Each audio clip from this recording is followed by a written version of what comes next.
Let's read.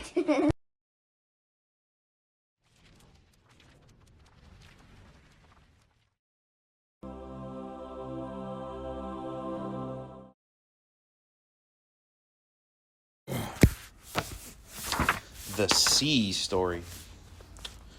Primrose woke early that summer morning. She dressed quickly and tiptoed down to the kitchen. Her mother was already up packing a rain cloak and a hat in a small bag. "Off you go," she said. "Take this apple to eat on the way. We'll see you later to say goodbye." Outside the sun was already warm, and a light breeze stirred the leaves and branches of Brambly Hedge. "Perfect," said Primrose. "Just right for an adventure." She ran across the field, through the long grass, and down to the stream. There she found Dusty, Poppy, and Wilfred hard at work, loading provisions onto Dusty's boat. "Here you are at last," said Dusty. "I was beginning to think we'd leave you behind." Wilfred helped Primrose carry her bag down the steep wooden steps to the cabin below. "Look at this," he said, pointing to an ancient yellow map spread out on the chart table. "Does it show where we're going?" she asked. "Yes," said Dusty. "It's the old Salter's map. Here's our hedge, and we've got to sail all the way down the river." He pointed to a wiggly blue line. "To the sea." On the bank, a small crowd of mice had gathered to see them off. "Will they be all right?" asked Mrs. Apple anxiously. "Dusty's never sailed so far before." "Look, my dear," said Mr. Apple. "If the sea mice can manage to get the salt all the way up to us, I'm sure Dusty can sail downstream to fetch it." "I can't think why we've run out," said Mrs. Apple. "It's never happened before. Perhaps I shouldn't have salted all those walnuts." "Stop worrying," said Mr. Apple. "Look, they're about to leave." "All aboard," called Dusty. He hoisted the sail, cast off, and turned the periwinkle into the current. The voyage was about to begin. The fresh breeze took them quickly downstream. Primrose and Wilfred stood by the rail and waved until everyone was out of sight, and then ran to explore the boat. They each chose a bunk, Primrose the top, Wilfred the one below, and stowed away their toys and clothes. Then they hurried back up to help Dusty with the sails. Poppy prepared a picnic lunch, which they ate on deck, watching the trees and riverbanks as they passed by. "The wind's getting up," said Dusty as he cleared away. "Make sure that everything's secure." At that moment, the boat began to heel to one side, and an apple bounced onto the floor. "Can I steer?" Wilfred asked. "Not in this wind, old chap." "We're going rather fast," said Poppy. "Yes, we'll be there in no time," said Dusty cheerfully, hauling in on the ropes. All afternoon, the boat sped along, past rushes, trees, and fields. "Look out for a sheltered spot where we can moor for the night," said Dusty. "I don't like the look of this sky." "Will this do?" asked Poppy as they rounded a bend in the stream. Dusty turned the periwinkle in towards the bank, and Poppy threw a rope around a twisted root to hold it fast. They were all glad to go below decks to get warm. Poppy lit the lamps and heated some soup on the stove. After supper, they sat round the table telling stories and singing songs until it was time for bed. The children, tired after all this fresh air, happily snuggled into their bunks. Outside, the water lapped the sides of the boat and rocked them gently to sleep. Next morning, Primrose woke to the sound of wind rushing through the willows on the bank. Poppy was already up, making toast. Dusty and Wilfred were at the chart table studying the map. "You'll need to dress warmly today," said Poppy. Soon the sails were up, and they were on their way again. Wilfred helped Dusty on deck, and Primrose looked out for landmarks for Poppy to find on the map. The day went quickly as the boat skimmed along down the river. By tea time, the children had decided to become explorers. "Look out! Sea weasels!" shouted Wilfred. He jumped into the cockpit, tripped over a rope, and knocked the tiller from Dusty's paw. Dusty grabbed for it, but too late. The boat swung around and headed for the bank. There was a dreadful scraping noise, and the boat stopped dead. They had run aground. "We'll never get to sea now," wailed Primrose.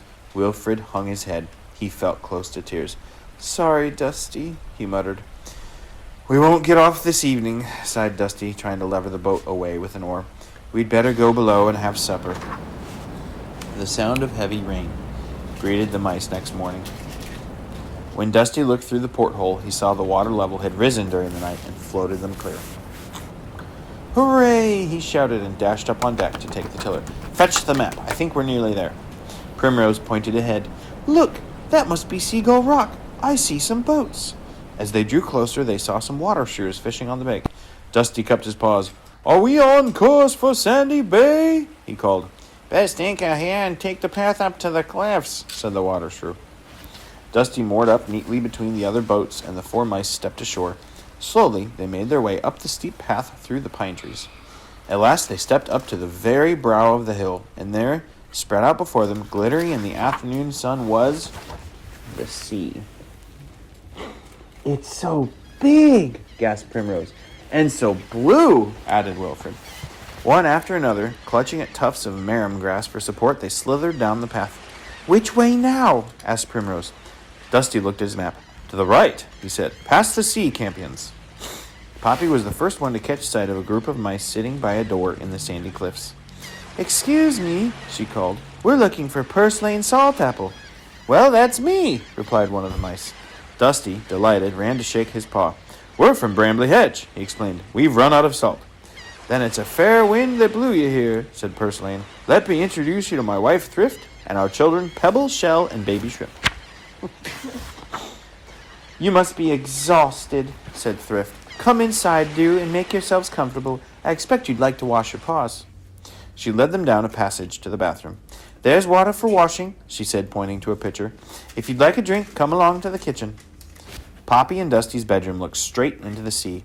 Primrose and Wilfred were to sleep in the nursery. Poppy left them to unpack and went to find Thrift. She was busy in the kitchen, rinsing down brown fronds in a colander. Have you ever tasted seaweed? She asked. No, Poppy replied, but I'm sure it will be very interesting to try it. Soon they were sitting around the table and trying their first taste of seaside food. What's this? Asked Wilfred warily, prodding the pile of vegetables on his plate. Marsh samphire, of course, said Pebble. Do I have to eat it? Whispered Pilfred. Poppy coughed and quickly asked, How long have the salt apples been here, Purslane? Our family has lived in this dune for generations. A long, long time ago, our ancestors left the green fields and settled here. We never have been back, and I've often wondered what it's like. At this, they began to tell each other very different lives in the hedgerow and by the sea. I've brought you a few things from Brambly Hedge, said Poppy, fetching her basket. Mrs. Apple's honey cakes and strawberry jelly tasted strangely sweet to the sea mice, and the candied violets had to be put out of the baby's reach. Bedtime, children, said Thrift. If it's fine, we'll go to the beach tomorrow. As soon as they were up, the children wanted to go straight to the beach. You'd better wear sun hats, said Thrift. It's going to be hot. We'll take a picnic and spend the day there. While Pebble and Wilfred built a sand palace, Shell and Primrose hunted for treasure in the rock pools, and Shrimp raced along the shore, getting in everyone's way. The grown-ups spread out the picnic cloth and reminisced about friends and relations as they watched the children play. Suddenly, Poppy noticed the waves were starting to creep up the beach and called her children back to the dune. It's the tide, explained Purslane. It goes out and comes in twice every day. Soon the beach will be covered with water. Time to go home. On the third day, Wilfred woke to see dark clouds rolling in over the sea. Purslane hurried past the nursery door, pulling on his waterproofs. I've got to get the salt pans covered before the storm breaks, he cried. Come and help. They ran through a tunnel to the back of the dune and into the rising wind. Purslane paused to hoist up a red flag, and they scrumbled down through the rough grass to the salt marsh. Wilfred could see 2 huge dishes in the ground. One of them was covered and the other open to the sky. Purslane ran to release a lever and struggled to push the cover from one dish to the other dish. What's in there? Shouted Wilfred. We put seawater in one pan, said Purslane. The sun dries up the water and leaves the salt. The other one is to catch rainwater for us to drink. Just as they finished lashing down the cover, the rain swept in from the sea. By the time they got home, huge waves were crashing onto the beach and spray splattered against the windows. It was dark inside the house. Thrift lit the fire in the nursery and trimmed the lamp. Sometimes we have to stay in here for days and days, said Shell. Especially in the winter, added Pebble. The children played dominoes and 5 stones and made pictures with seaweed. Pebble helped Wilfred make a little boat with real sails and rigging, and Primrose painted a beautiful stone mouse as a present for her mother. The storm blew itself out into the night. As soon as he got up, Purslane felt the seaweed by the front door and held up his paws to check the wind. It's set fair for your journey home, he said. Then I think we should be off as soon as we can, said Dusty. We must fetch the salt up from the store, said Purslane. Will 3 barrels be enough? While their parents were busy, the children went off to play hide and seek in the maze of tunnels underneath the dune. They hid in storerooms full of pungent seaweed behind jars of pickles and roots. and heaps of glistening shells. "Let's go down to the storm bunker," said Pebble when he found them all. He led them to some cold, dark rooms deep in the heart of the dune. "We'll come down here when it gets really rough," said Shell. "It's safer." "Where are you?" called Thrift faintly. "Time to leave." Reluctantly, Primrose and Wilfred went to the nursery to collect their things. Wilfred tied his boat to his haversack and put his collection of stones in his pocket. Primrose stood and gazed out the window. "I don't want to go home," she said. "We've got a present for you," said Pebble quickly. "This is a special shell. Every time you hold it to your ear, you'll hear the sound of the sea. It'll remind you to come and see us again." Dusty and Purslane loaded the barrels of salt onto a handcart. Laden down with luggage and gifts, the little party set off along the dune. They scrambled down the cliff path to the periwinkle and with some difficulty loaded everything on board. "Keep that salt dry, mind," said Purslane. "Try and visit us one day," said Poppy. "We'd like to show you Brambly Hedge." "All aboard," called Dusty. "And no stowaways," added Poppy, lifting shrimp out of a basket. They hugged their new friends goodbye and thanked them all for their help. Poppy loosened the mooring ropes and Dusty hoisted the sail. He steered the boat into the stream once more, and Primrose and Wilfred waved until Shell and Pebble were out of sight.